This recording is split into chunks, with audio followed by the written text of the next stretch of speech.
إن الحمد لله نحمده ونستعينه ونستغفره ونعوذ بالله من شرور أنفسنا ومن سيئات أعمالنا من يهده الله فلا مضل له ومن يضلل فلا هادي له وأشهد أن لا إله إلا الله وحده لا شريك له وأشهد أن محمدا عبده ورسوله صلى الله عليه وعلى آله وصحبه أجمعين. Titre de cette halaqa, les degrés de la foi.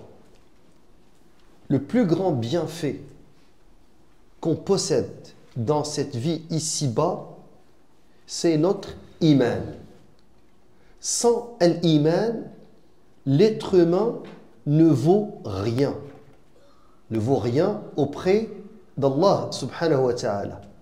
Et subhanallah, plusieurs personnes souffrent d'anxiété, certains de dépression. Plusieurs se disent que je n'ai pas atteint, je n'ai pas réalisé ce que j'espérais, je n'ai pas réalisé mes rêves. Le temps passe, les cheveux gris, blancs apparaissent et je n'ai pas réalisé mes espoirs. Par conséquent, je n'ai pas réussi ma vie. Et on voit de plus en plus de personnes vers la, pas quarantaine, cinquantaine, déjà mi-trentaine. La personne me dit, j'ai rien foutu de ma vie ici. C'est-à-dire, ce projet d'émigration s'est soldé par un échec et ça fait en sorte que plusieurs, subhanallah, sont malheureux. Ils se disent que le bonheur ici-bas équivaut avant tout à la réalisation des rêves. Ce que j'aimerais faire dans cette halaqa, c'est vous parler de l'iman, la foi. Et l'iman, croyez-moi, sur le lit de la mort, si tu passes en revue toute ta vie, depuis ton enfance, en passant par ton adolescence, jusqu'au moment où tu vas mourir, la seule question que tu vas te poser, est-ce que j'ai réussi ma vie ? Et la réponse, tu as réussi ta vie si tu as vécu pour réaliser ce pourquoi tu as été créé. وَمَا خَلَقْتُ الْجِنَّ وَالْإِنسَ إِلَّا لِيَعْبُدُونَ. Sans tawhid, sans iman, et le mot coranique, c'est l'iman. Le tawhid, c'est un synonyme de l'iman. L'aqida, c'est un synonyme de l'iman. Al-sharia, c'est un synonyme de l'iman. Al-sunnah, c'est un synonyme de l'iman. Al-fiqh al-akbar, la grande jurisprudence, est un synonyme de l'iman. Usul ad-din, les piliers de la religion, c'est un synonyme de l'iman. Tout ça, on le retrouve dans ilm al-aqida. Donc, l'iman est le plus grand bienfait. Allah Azza wa Jalla dit أولئك الذين كفروا بآيات ربهم ولقائه فحبطت أعمالهم فلا نقيم لهم يوم القيامة وزنا. Voilà ceux qui, pour avoir renié les signes de leur Seigneur et sa rencontre, c'est-à-dire ils n'ont pas cru, ont perdu le bénéfice de leurs œuvres. Habitat, fahabitat a'maluhum. Toutes leurs œuvres, ce qu'ils ont fait, tout ce qu'ils ont réalisé, ça ne vaut rien sans la foi, sans l'iman. Fahabitat a'maluhum, fala nuqimu lahum yawma al-qiyamati wazna. Donc, nous leur accorderons donc aucune valeur le jour de la résurrection. Donc, ton poids auprès d'Allah, ta valeur auprès d'Allah, ton rang auprès d'Allah ne dépend que d'un élément, l'iman, la foi. Si tu as la foi, tu as réussi. Si tu n'as pas la foi, tu as perdu. Et pour vous montrer l'importance de la foi, hier je disais aux frères, il y a un homme qui a gagné à la loto. Là, je ne sais pas si c'est la 649 ou comment on l'appelle, mais il a gagné des millions. Je pense 40 millions comme ça. Et la journaliste lui a dit, qu'est-ce que vous allez faire avec cet argent? Il a dit, j'ai déjà eu le cancer. Et il n'a pas dit, Allah m'a guéri. Et j'ai été guéri. Et je suis reconnaissant. Je vais donner tout cet argent à des fondations qui œuvrent pour lutter contre le cancer. Ben, la journaliste lui a dit, mais monsieur, vous allez quand même, vous gardez un petit million, acheter une maison, faire un petit business, un commerce. Il a dit non, je donne tout. Il a dit, mais au moins vous allez prendre 300 000, acheter une maison. Il a dit non, pas du tout. Vous allez peut-être prendre un petit 10 000, faire un petit voyage dans le sud. Il a dit non plus. Mais demain, vous êtes millionnaire, qu'est-ce que vous allez faire? Il a dit, je vais prendre mon sac à linge et je vais aller au travail, comme chaque jour. Certains me disent, cet homme qui a donné 40 millions, est-ce qu'il est meilleur auprès d'Allah que le musulman qui rentre toujours en retard pour la prière ici et qui s'en va dans les toilettes à et qui urine debout, qui arrose tout par terre. Et quand il monte, il mouille ses chaussettes et il nous salit le tapis. Et quand il te regarde, il ne te dit pas salam alaikum. Il te regarde avec un air arrogant. Et il n'a jamais mis $1 pour aider ni la mosquée ni les musulmans. Et quand il sort, il se bouscule et te donne un coup de coude pour sortir le premier. Et quand il vient en retard, il jette ses chaussures, il ne les range pas sur les étagères. Et quand il stationne, il bloque le garage du voisin ou crée des problèmes. Qui est meilleur auprès d'Allah?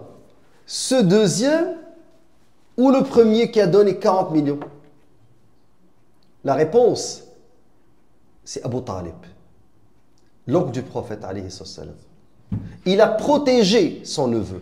Il faisait dormir Ali radiallahu anhu dans le lit du prophète alayhi salam pour que le prophète ne soit pas tué. Et regardez, Abu Talib a fait pour l'islam et pour le prophète alayhi salam ce que nous n'avons pas fait pour Gaza.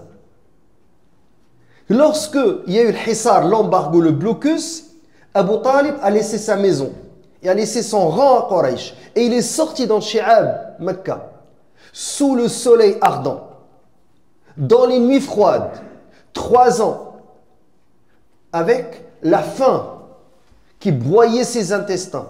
Et il s'en est sorti 3 ans après, très malade. Et il est mort à la suite de ces 3 ans de blocus. Et Abu Talib sur le lit de la mort a vu le prophète alayhi salam venir. Mais là, le messager n'a même pas pu rentrer parce que ça n'a dit Quraysh. Les grands de Quraysh, les grands mécréants de Quraysh étaient assis et ne permettaient pas au prophète alayhi salam de s'approcher d'Abu Talib parce qu'ils voulaient qu'il meure sur le kufr.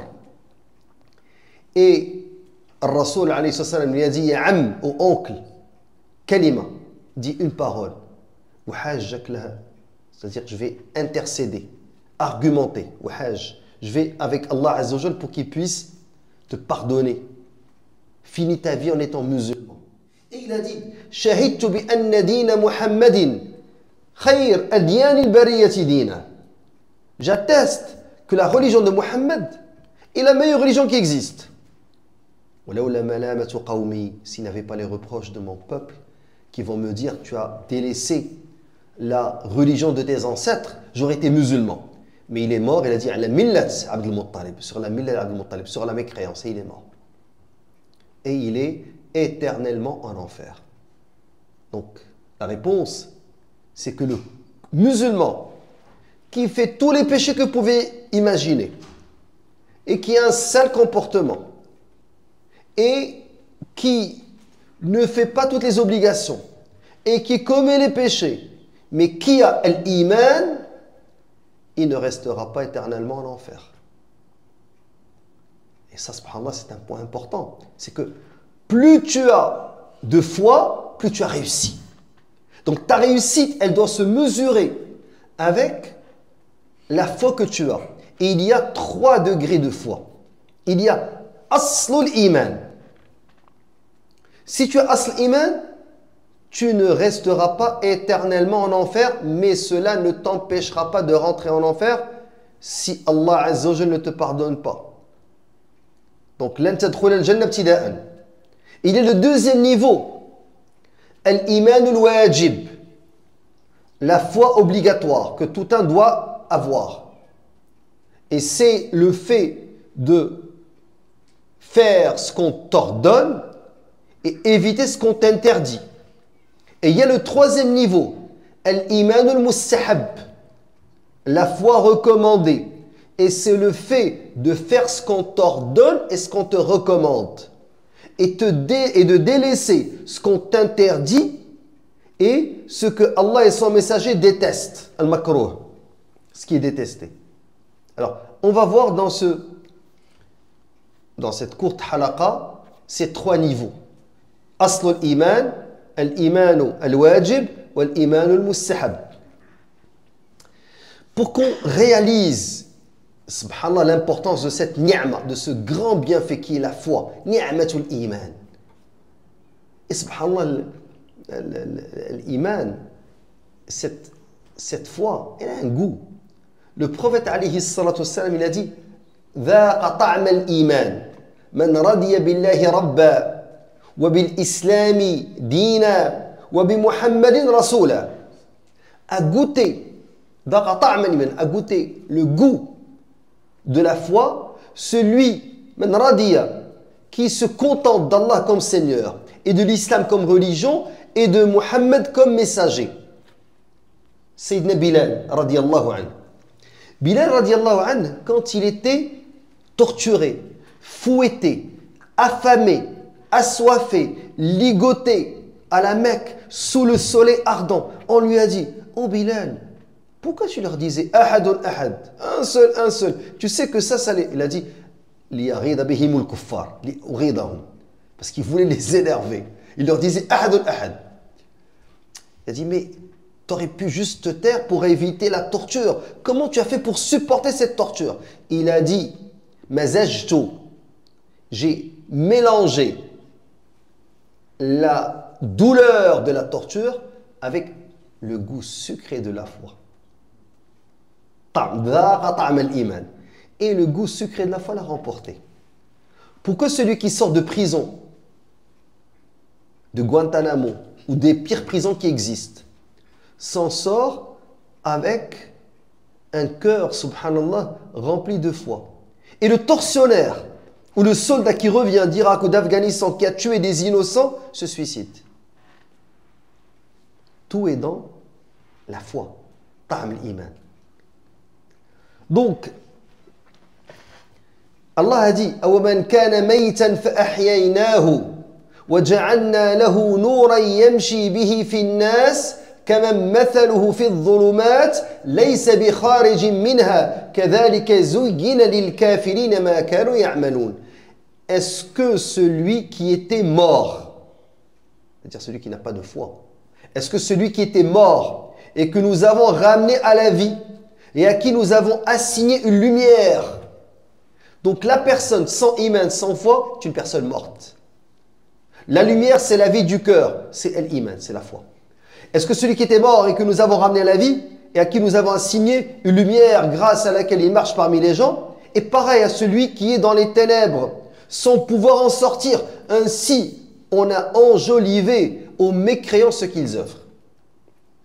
Donc, si tu n'as pas réalisé un rêve, si tu n'es pas satisfait de ta situation, si tu trouves que tu as raté ta vie, n'oublie pas que réussir ta vie ou la rater dépend avant tout d'un élément. Est-ce que tu as réussi le fameux test de la foi? Est-ce que tu as cru en Allah Azza wa Jalla et son messager? Et dans ta tombe, tu vas être testé sur 3 questions que nous tous connaissons. Nous avons les questions et nous avons les réponses. Mais ce n'est pas tout le monde qui va réussir les réponses. Parce que tu ne vas pas répondre avec ta mémoire. Mais tu vas répondre avec l'iman, la foi dans ton cœur. L'importance. Donc, tous les tests, que ce soit dans la vie, ou dans ta tombe, ou le jour du jugement dernier. Il y a certaines personnes qui s'en vont en enfer parce qu'ils ont dans leur mizan, leur balance, beaucoup de sayyat, plus que le hasanat. Mais il y a le fameux hadith du prophète alayhi salam, akhriju lahu al-bitaqa. Le bitaqa, ce n'est pas la carte d'identité nationale. Le bitaqa, c'est la carte sur laquelle est écrit turc, marocain, algérien. Ça ne vaut rien, ça. La ilaha illallah. Al-bitaqa, hadith al-bitaqa. Si tu sors la carte, la ilaha illallah, tu rentres au paradis. Même si tes sayyat dépassent tes hasanat. Hadith al-bitaqa, hadith adim. Un jour, on l'expliquera, Inch'Allah. Donc, l'imam Ibn Kathir, pour ce verset de Surat Al-An'am, il a dit هذا مثل ضربه الله تعالى للمؤمن الذي كان ميتا. Ça, c'est une parabole qu'Allah Azza wa Jal nous a adressée pour dire que le croyant qui n'avait pas la foi était mort. أي كان ميتا أي في الضلال, était dans l'égarement. هالكا حائرا, il était égaré, il ne savait pas où s'en aller. فأحياه الله, Allah lui a donné vie. قال ابن كثير أي أحيا قلبه بالإيمان. Il a donné vie à son cœur par la foi. Donc, l'iman, mes chers frères et sœurs, est le plus grand bienfait. Et faites attention, ne pensez pas que parce que vous avez la foi, l'iman, que c'est réglé. Dans un hadith authentique, authentifié par Cheikh Al-Albani Sahih Al-Jami', le prophète alayhi salatu wassalam, il a dit إن الإيمان لا يخلق في جوف أحدكم كما يخلق الثوب فاسألوا الله تعالى أن يجدد الإيمان في قلوبكم. Faites très attention. Le message, il a dit, certes la foi s'use. Elle s'use. Comme s'use l'habit usagé. Vous avez un habit, avec le temps, il commence à s'user. Tu dis, je dois le renouveler. Alors le message, il a dit, certes la foi s'use comme l'habit usagé. Demandez donc à Allah de renouveler la foi dans vos cœurs. Et Mu'ad radiyallahu anhu, qu'est-ce qu'il disait? Ta'alaw bina nu'minu sa'a. Venez, on croit une heure. Venez, on croit une heure. C'est-à-dire, venez faire dhikr Allah Azza wa Jal pour renouveler la foi dans nos cœurs. Et maintenant, faites attention. Ces cœurs dans lesquels il y a la foi s'usent. Et ils s'usent par, avant tout, les péchés. Le cœur est relié aux organes de perception. Donc, le fait de regarder le haram diminue la foi. Parce que Ahlus Sunnati wal Jama'a croient que l'iman yazidu wa yanqus. Ahlus Sunnati wal Jama'a croient que la foi augmente et diminue. Yazidu bil hasanat wa yanqusu bis sayyi'at. Donc, la foi augmente avec les bonnes actions et elle diminue avec les mauvaises actions. Donc, ceux qui, vous savez, au début de ma da'wah, plusieurs frères et sœurs, et dans cette mosquée, en 2010, 2011, 2012, 2013, chaque 3 mois, des frères et des sœurs m'écrivent. Cheikh, faites-nous une halaqa sur les cœurs, sur la baisse de la foi. La baisse de la foi, la baisse de la foi. Un jour, je leur ai dit, regardez, on a fait des dizaines de halaqas sur la baisse de la foi. La foi ne baisse pas. Ah, mais vous avez dit que... J'ai dit oui, la foi baisse, mais c'est toi qui l'as fait baisser. C'est pas la baisse de la foi, c'est que j'ai fait baisser ma foi. Parce que tu es l'artisan de ton propre malheur, comme l'artisan de ton propre bonheur. Si tu veux que ta foi augmente chaque jour, fais l'adkar, prie ta prière à temps, ouvre le Coran, écoute un sermon, viens à la mosquée, sélectionne ton entourage, ta foi va augmenter. Tu veux la faire baisser? C'est facile. Oublie le Coran, prie toujours en retard, ne viens plus à la mosquée, entoure-toi par des personnes qui parlent que de dunya, ta foi va baisser. Et comme j'ai dit, ce cœur est relié aux organes de perception, aux yeux, les oreilles. Si tu écoutes le haram, la foi baisse. La langue, et subhanallah, je vais parler de la langue. Les ulama, ils ont dit إذا كان القلب خبيثا كان اللسان خبيثا. Si le cœur est mauvais, la langue est mauvaise. Donc quelqu'un qui a un mauvais cœur, cela va se voir dans les paroles obscènes qu'il va prononcer. Il va dire, ah mais c'est... désolé, c'est dans un moment de colère, kfart, tu as insulté Allah Azza wa Jal. Donc il y a de la mécréance dans ton cœur. Ah, j'étais vulgaire, mais je ne voulais pas être vulgaire. Ok, mais ça ne s'invente pas. Si tu prononces un mot vulgaire, c'est qu'il y a de la vulgarité dans ton cœur. Et les ulama, ils ont dit, si, regardez bien, si le cœur est mauvais, la langue est mauvaise. Mais attention, il y a un lien entre le cœur et la langue de telle manière que un cœur mauvais influence une langue mauvaise, un cœur bon influence une langue qui devient bonne. Mais si le cœur est mauvais et tu veux le laver de la souillure, tu peux le faire avec la langue. Même si c'est affecté, tu t'assois, tu dis Subhanallah, walhamdulillah, wa la ilaha illallah, wallahu akbar. Mais tu dois savoir le ma'na, le sens. Quand tu dis Allahu akbar, tu sais, quand tu dis Allahu akbar, takbirat al-ihram, la takbirat de sacralisation, tu te tournes vers al-qibla. Tu jettes ad-dunya, toute la dunya, tu la jettes derrière ton dos et tu dis Allahu akbar plus que tout. Quand tu dis le haqq, tu n'as pas peur du dirigeant. Allahu akbar. Quand tu dis Allahu akbar, tu n'as pas peur du patron parce que c'est Allah Ar-Razzaq qui donne la subsistance. Quand tu dis Alhamdulillah, tu remercies Allah Azza wa Jal et tu le louanges pour tous les bienfaits. Le fait qu'il t'a fait sortir du néant, al-ijad min al-adam, al-khalq, qui t'a donné ta subsistance, qui t'a permis de vivre, d'avoir des parents, d'être croyant. Donc, si le cœur est mauvais, tu peux le laver avec une bonne langue, même si c'est affecté. Et les oreilles, tu t'assois dans une assemblée. Maintenant, regardez, les assemblées des mosquées versus les assemblées des cafés. Tu t'assois dans un café, les gens parlent. Ah, tu sais, l'autre, qu'est-ce qu'il a? Bah, il a trompé sa femme avec sa voisine. Et tu sais l'autre, il a volé l'héritage de sa sœur. Et tu sais l'autre, il a trompé son propre père. Il lui a volé de l'argent. Et tu sais, tu n'entends que des éléments négatifs. Ces éléments négatifs que tu entends, qu'est-ce qu'ils font en sorte? Ils polluent ton cœur. Chaque point négatif, nukta sawda fil qalb. Après, le cœur devient sombre, l'a'idhu billah. Mais maintenant, tu t'en vas dans une mosquée. Tu entends, subhanallah, tu sais, tel frère, chaque semaine, avec sa femme et ses enfants, ils font khatm al-Qur'an. Tu sais, tel frère, chaque fois que je suis allé chez lui, si tu jeûnes, les lundis et jeudis, dans cette maison, ils ont l'iftar. Ils jeûnent chaque lundi et jeudi, toute la famille. Tu sais, tel frère, subhanallah, il a donné une bonne partie de son argent pour la cause palestinienne. Tu sais, telle personne, elle vient d'être martyr. Donc, ces éléments qu'on entend touchent les cœurs.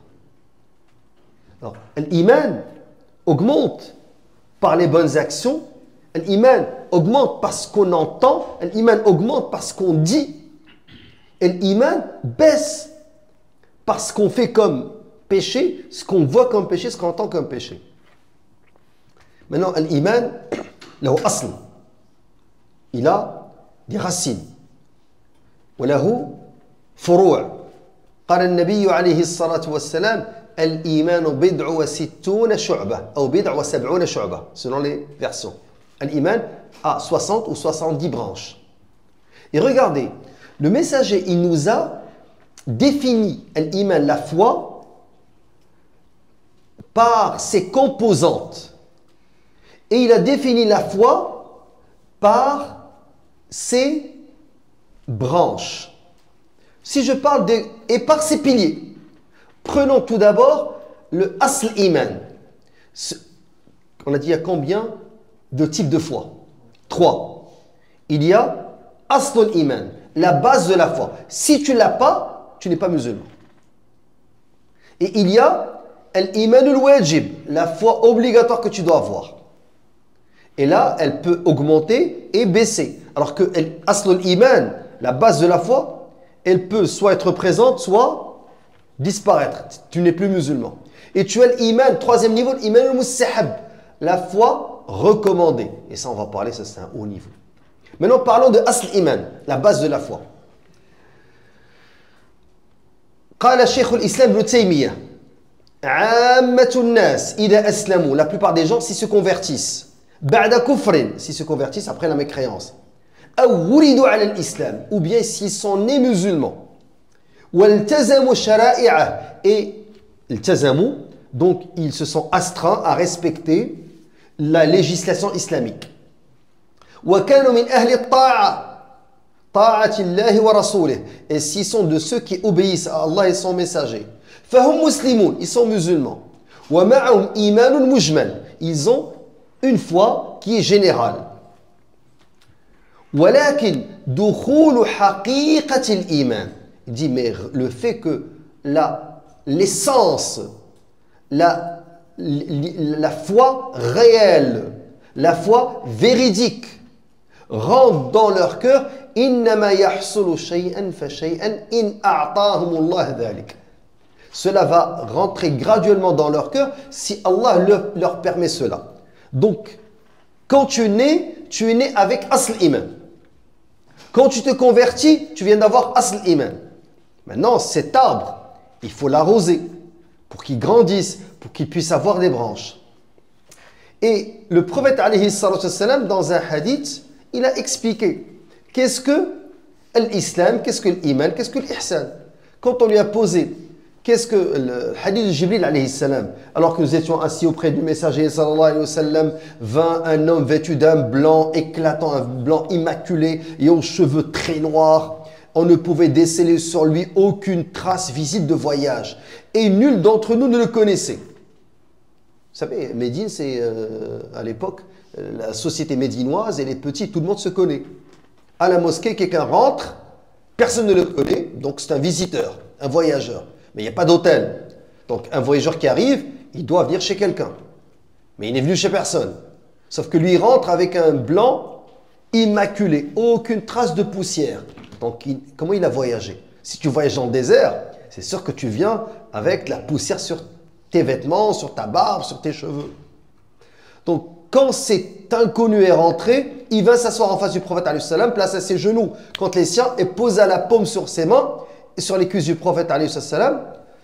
Et il a mis les genoux contre les genoux du prophète, il a posé ses mains sur ses cuisses.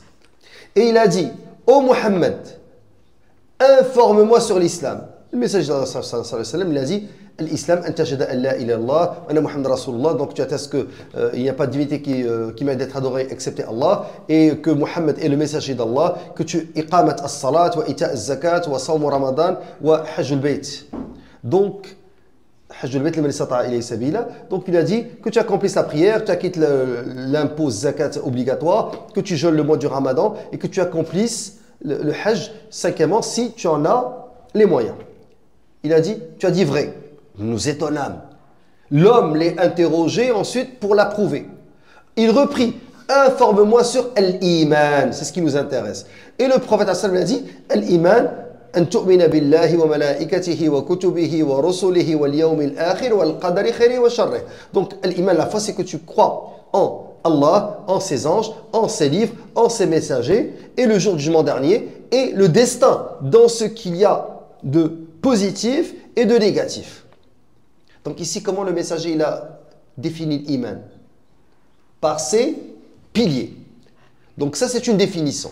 Dans d'autres hadiths, le messager sallallahu alayhi wa sallam ne l'a pas défini par ses piliers, mais il a défini par ses composantes. Et c'est ce que dit l'imam Shafi'i. Il a dit al-imanu qawlun wa amalun wa niyya. Al-iman qawl est une parole, amal des actes, wa niyya ici intention, c'est-à-dire aqida, croyance. Donc Ahl Sunnah wal Jama'a définissent al-iman par le fait que c'est une parole, c'est une croyance et ce sont des actes. Et les trois composantes font partie de la foi. Donc tu peux, pour être croyant, tu dois avoir ces trois éléments. Et tu peux perdre ta foi avec une parole. Tu insultes Allah. Tu perds l'iman. Tu peux perdre ta foi si tu commets comme un geste qui va t'enlever ta foi. Tu prends le Coran, tu le déchires. Un geste, tu perds l'iman. Tu n'es plus croyant. Tu peux perdre l'iman par une croyance. Croire que la législation, par exemple, de tel pays est meilleure que la sharia, que la législation du prophète alayhi salam. Et tu crois ça fermement. Ou tu crois que le Coran n'est pas bon pour toutes les époques et que pour tous les endroits. Ou bien tu crois qu'il y a d'autres prophètes qui sont venus après le prophète, comme le Baha'iyya, comme toutes ces sectes. Donc, tu peux perdre la foi par l'un de ces trois éléments, comme tu peux. Pour l'avoir, il faut les trois. Maintenant, d'où est-ce que Ahl Sunnati wal Jama'a ont tiré cette conclusion que la foi se compose de ces trois composantes? Parce que le message a dit, elle a 6 piliers. Mais là, je viens de la définir par 3 composantes. Le fameux hadith dans lequel il a dit, alayhi salam, la foi, c'est 60 ou 70 branches. La plus haute, c'est qawlu la ilaha illallah. C'est une parole. La branche la plus basse, c'est imatatul adha an tariq. Enlever ce qui obstrue le chemin. La pudeur, shu'batun min shu'abil iman, est une branche des branches de la foi. Donc vous avez vu comment on a défini la foi? Par ses piliers ou par... Donc quand on parle de al-asl, la base, on ne parle pas de ses branches. On parle, comme a dit Cheikh l'Islam Taymiyyah, le simple fait d'avoir la base de la foi. C'est dire la ilaha illallah et croire dans ces 6 piliers. Tu as asl iman. Al-Rasul alayhi salatu wassalam, il a dit Man laqiya Allah la yushriku billahi shay'a dakhala al-jannah. Celui qui rencontre Allah et il lui associe rien, il rentre au paradis. Maintenant, ce qu'il faut savoir, c'est que le jour du jugement dernier, si la personne a dit La ashhadu an la ilaha illallah, anna Muhammad Rasulullah, il vient de se convertir, il est mort. Ma'ahu asl iman, il rentre au paradis. Mais si la personne a vécu, à ce moment-là, on va voir est-ce qu'il a la foi obligatoire. Et c'est le deuxième niveau. Al-imanul wajib. Ou bien haqiqatul iman, la réalité de la foi. Ou bien al-kamalul wajib. Alors, qu'est-ce que ce deuxième niveau? Les ulama, ils ont dit, ce deuxième niveau, c'est le fait de se conformer aux obligations et éviter les interdictions. Alors, si tu te conformes à ce qui est obligatoire, si tu évites ce qui est interdit, tu es dans le deuxième niveau. Ça, c'est la foi qui est obligatoire. Hein. Tu ne peux pas dire juste j'ai la base de la foi et ça finit là. Non, tu dois faire ce qui est obligatoire et tu dois éviter ce qui est haram. La preuve, donc les Bédouins, ils ont dit, nous avons cru. Allah leur a dit, dites, vous n'avez pas cru. Mais dites, nous nous sommes soumis. Nous sommes devenus musulmans, pas croyants. Donc, Allah Azza wa Jalla leur a dit,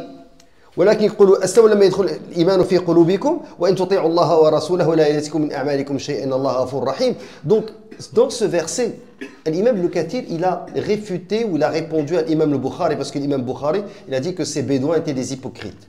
Mais l'imam Ibn Kathir, dans son tafsir, il a réfuté ce point, il a dit ce ne sont pas des hypocrites, mais ce sont des gens qui se sont attribués un grade qui n'est pas le leur, et il a dit que c'est l'opinion de Abdullah ibn Abbas radiallahu anhuma, Ibrahim Nakhi, Qatada, et c'est ce que Ibn Jarir al-Tabari, Cheikh al-Mufassirin, a choisi comme explication. Ce ne sont pas des hypocrites, mais ce sont des Bédouins qui mennu ala Rasul, tu sais, nous sommes devenus des croyants. Allah Azza wa Jal addabahum. Qala Ibn Kathir, وإنما هم مسلمون لم يستحكم الإيمان في قلوبهم فادعوا لأنفسهم مقاما أعلى مما وصلوا إليه فأدبوا بذلك. Et Allah les a corrigés parce que, et subhanallah, cette question que la personne dit je suis un croyant, les ulama ils ont dit al-iman wal-islam إذا اجتمع تفرق وإذا افترق اجتمع. Donc les concepts de l'islam et de la foi, l'islam ou l'iman, si les deux se retrouvent dans le même contexte, dans la même phrase, tu dis à quelqu'un, tu n'es pas croyant, tu es musulman. Ça veut dire qu'on parle de degrés, les degrés de la religion. Mais si les deux sont séparés, ils deviennent synonymes. Quand je dis Ma'ashir al-mu'minin, fi khutbat al-jumu'ah, aux croyants, je ne suis pas en train de vous dire vous n'êtes pas des musulmans, vous êtes des croyants. Je suis en train de vous dire vous êtes des musulmans. Je m'adresse aux musulmans. Et la preuve que les deux ne sont pas pareils, hadith Sa'd ibn Abi Waqqas radiyallahu anhu, hadith rapporté par Sahih Bukhari. Le messager sallallahu alayhi wa sallam, a'ta rahtan wa Sa'dun jalis. Il a donné un groupe de personnes. Le messager, il donnait, que ce soit le ghanaim, le butin, que ce soit zakat. Et فَتَرَكَ رَسُولُ اللَّهِ صلى الله عليه وسلم رَجُلًا هُوَ أَعْجَبُهُمْ إِلَيْهِ. Il a délaissé, il n'a pas donné un homme que moi je préférais. فقلت يا رسول الله, au messager d'Allah, ما لك عن فلان فوالله إني لا أراه مؤمنا. Pourquoi tu n'as pas donné à telle personne? Moi je vois que c'est un croyant. فقال أو مسلما فسكت قليلا. Le message il a dit ou bien musulman. L'autre il a dit je le vois croyant, mu'min. Le message il a dit أو مسلما ثم غلبني ما أعلم منه فعدت لمقالتي. Ben, il a patienté Abdullah ibn Abbas, puis il est revenu. Il a dit au messager, ما لك عن فلان, pourquoi tu n'as pas donné à telle personne? فوالله إني لأراه مؤمنا, je le vois croyant. فقال أو مسلما. La deuxième fois, le messager lui corrige. Il dit, t'as dit croyant, il a dit non, musulman. ثم غلبني ما أعلم منه فعدت لمقالتي وعاد رسول الله. Donc la troisième fois, j'ai dit la même chose au messager d'Allah. Pourquoi tu n'as pas donné à cet homme? Je le vois croyant. Et le messager lui dit ou musulman. Là, ثم قال يا سعد إني لا أعطي الرجل وغيره أحب إلي منه خشية أن يكبه الله في النار. Et le messager il a dit des fois je donne à une personne alors que je préfère une autre, mais celle à qui je donne pas parce qu'elle est la meilleure, parce que c'est comme parce que je veux le raffermir dans la foi pour qu'Allah ne le verse pas dans l'enfer. Mais ici, Cheikh min hadith, moi ce qui m'intéresse dans ce hadith, c'est que c'est musulmans et croyants. Nous, on est dans le deuxième niveau qui est l'islam, l'iman, la foi qui est obligatoire. Haqiqat l'iman, la réalité de la foi, et elle consiste non pas à l'asl. L'asl, on a dit, si tu l'as, tu ne finiras pas éternellement en enfer. Mais pour rentrer au paradis, ibtida'an, tu dois réaliser l'iman wajib, tu dois avoir ce deuxième niveau. Tant que tu es dans le premier niveau, soit Allah te fait rentrer au paradis dès le premier abord, par sa miséricorde, ou par shafa'at shafi'in, par l'intercession des intercesseurs. Mais pour mériter le paradis, il faut que tu réalises la foi obligatoire, tu te conformes aux obligations et que tu évites les interdictions. Maintenant, le troisième niveau et dernier, al-iman al-mustahab, la foi qui est recommandée.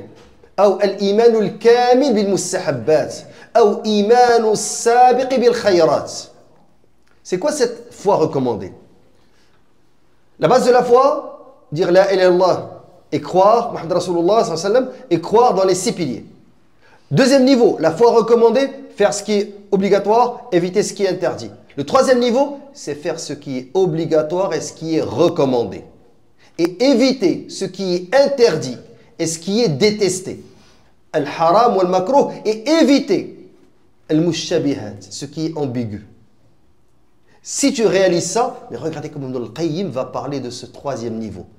قال ابن القيم, quand le verset وَمِنْهُمْ سَابِقٌ بِالْخَيْرَاتِ بِإِذْنِ اللَّهِ ذَلِكَ هُوَ الْفَضْلُ الْكَبِيرُ. سابق بالخيرات, celui qui a réalisé ce troisième niveau. Ibn al-Qayyim il a dit وَأَمَّا السَّابِقُونَ الْمُقَرَّبُونَ فَنَسْتَغْفِرُ اللَّهَ الَّذِي لَا إِلَهَ إِلَّا هُوَ أولا من وصف حالهم وعدم الاتصاف به.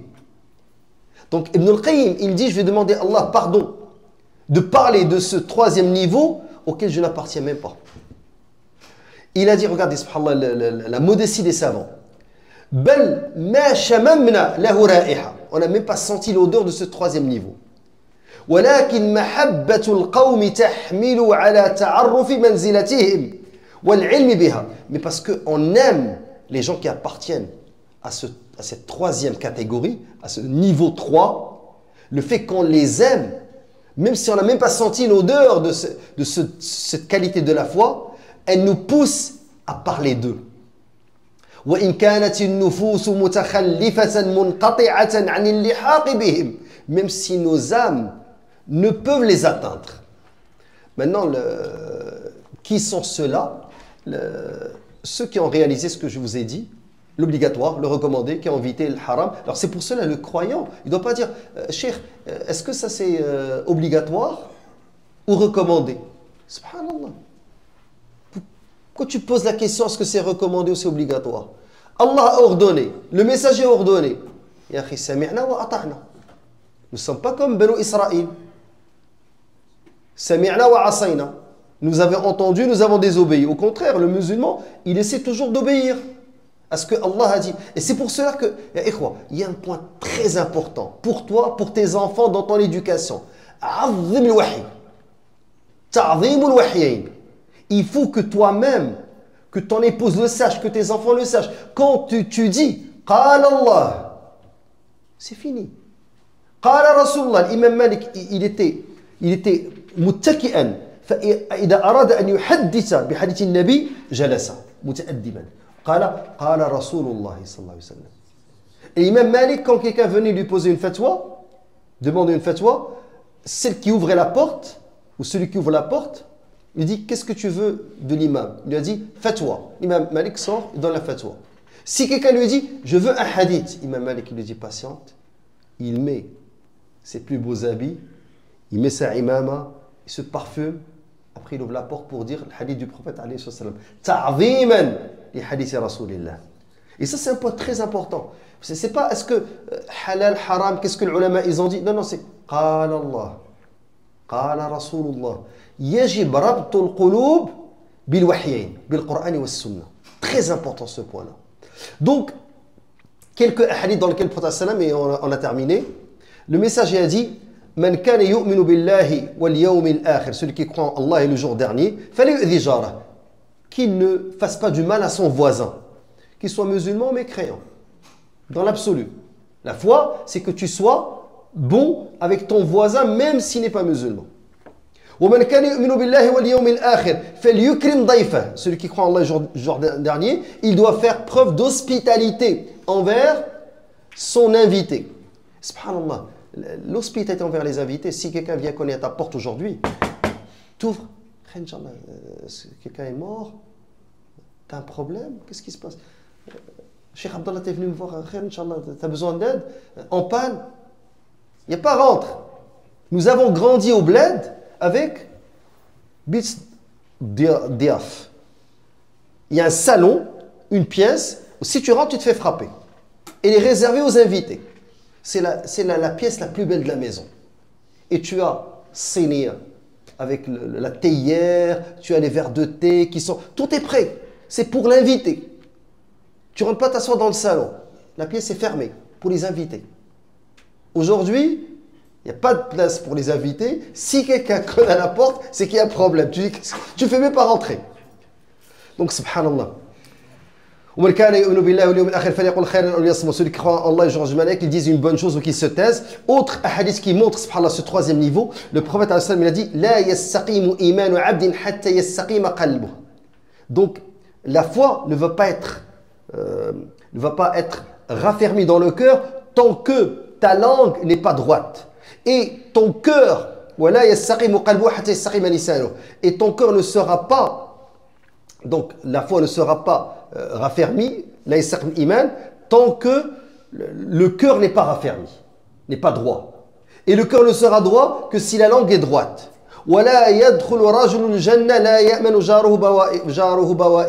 Et si la personne, son voisin n'est pas à l'abri de son mal, il ne rentrera pas au paradis. Donc c'est le troisième niveau. Aussi parmi les hadiths, le prophète alayhi salam, il a dit Man ra'a minkum munkaran falyughayyirhu biyadihi fa in lam yastati' فبلسانه فإن لم يستطع فبقلبه وذلك أضعف الإيمان.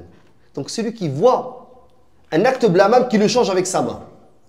Et s'il ne peut pas, qu'il le change avec sa langue. Et s'il ne peut pas, qu'il le change avec son cœur.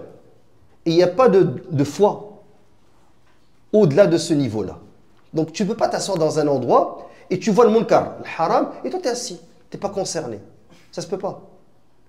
Donc, il y a l'obligation de changer le blâmable. Si tu ne changes pas le blâmable, même si tu portes le qamis, c'est ta lihya et tu pries tes 5 prières, mais tu passes et tu vas le haram et tu ne dis rien. Avec le temps, qu'est-ce qui va se passer?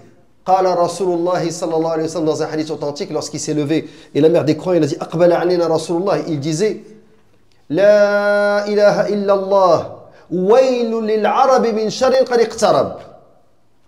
Malheur aux Arabes, c'est-à-dire les musulmans ici, malheur aux Arabes d'un mal qui s'approche. Elle a dit Awanahlik wa fina as-salihun. Est-ce qu'on va être décimé alors qu'il y a parmi nous les pieux? Qala na'am, il a dit oui.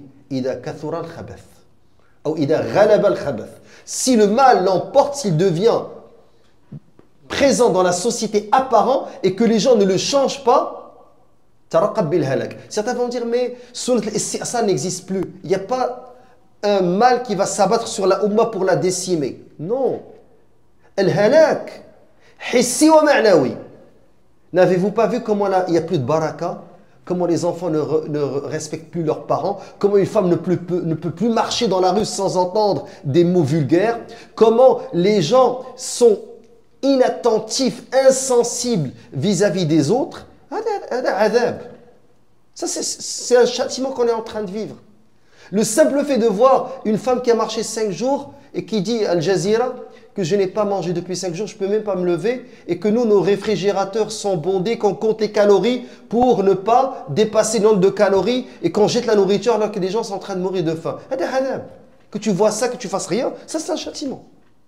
C'est impuissant, c'est un châtiment. Donc, aussi parmi les hadiths, et c'est le dernier, hadith a été rapporté par Ibn Mas'ud dans Sahih Muslim. قال الرسول عليه الصلاة والسلام ما من نبي بعثه الله في أمة قبلي إلا كان له من أمته حواريون وأصحاب.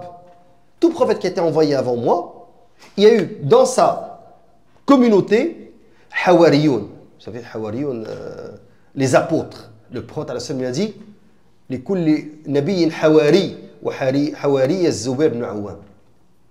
Tout prophète a un apôtre, et mon apôtre c'est Zubair. Vous savez, Zubair, juste pour vous dire quel est le personnage, radiallahu anhu, il avait 12 ans ou 16 ans, selon une divergence entre les biographes. Et il a entendu Qatalna Muhammadan, on a tué Muhammad, à la Mecque. Zubair, awwal man salla sayfahu fil islam. Il a sorti son épée, courant, pieds nus, dans les rues de la Mecque. Le messager sallallahu est sorti. Qu'est-ce que tu fais à Zubair? Un jeune, un adolescent de 12 à 16 ans. Il a dit, Kharajtu ya Rasulallah, je suis sorti pour tuer celui qui t'a tué. Les gens ont dit, Muhammad sallallahu a été tué, certains pleurent, certains. Lui, il est sorti, un homme d'action.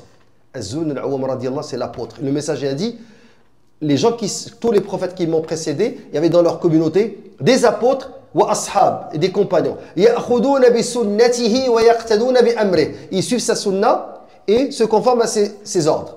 ثم إنها تخلف من بعدهم خلوف يقولون ما لا يفعلون. Et puis il va y avoir des générations qui vont venir, qui vont dire ce qu'ils font pas. ويفعلون ما لا يؤمرون. Et ils vont faire ce qu'on leur a pas ordonné de faire. فمن جاهدهم بيده فهو مؤمن. Donc ceux qui vont venir après, qui vont changer ce qu'a fait le Rasul sallam, celui qui fait leur jihad avec la main, فهو مؤمن, il est croyant. ومن جاهدهم بلسانه فهو مؤمن, et celui qui va faire leur jihad avec la langue, il est croyant. ومن جاهدهم بقلبه فهو مؤمن, celui qui va faire leur jihad avec le cœur est croyant. وليس وراء ذلك من الإيمان حبة خردل. Et il n'y a pas de foi au-delà de ce niveau, ne serait-ce qu'une graine de moutarde. Maintenant, certains vont me dire, mais comment faire ce jihad, comment délaisser le munkar avec le cœur? C'est que tu ne sois pas présent. Tu le délaisses. L'imam Ahmed était emprisonné. Et le garde, le geôlier, lui a dit, Ya imam, hal ana min a'wani al-zalama? Est-ce que je suis parmi les auxiliaires des injustes? Parce que le dirigeant qui l'a mis en prison, kana min al-mu'tazila. Et celui qui est juste le gardien de la prison, il a dit, Ya imam, il respecte l'imam Ahmed. Est-ce que je suis ana min a'wani al-zalama? Il lui a dit, non. أعوان الظلمة من يخيط الثياب ويطهو الطعام. أعوان الظلمة, les auxiliaires des injustes, ce sont ceux qui vont coudre les vêtements des soldats, des dirigeants, et qui vont leur cuisiner. Il a dit, أنت من الظلمة, toi tu es parmi les injustes. Donc, subhanallah, la foi, mes chers frères et sœurs, est le plus grand bienfait. Et elle a une base, elle a des branches, elle est de 3 niveaux. Qu'Allah Azza wa Jal facilite qu'on soit parmi ceux qui vont réaliser le 3e niveau, al-iman al-mustahab.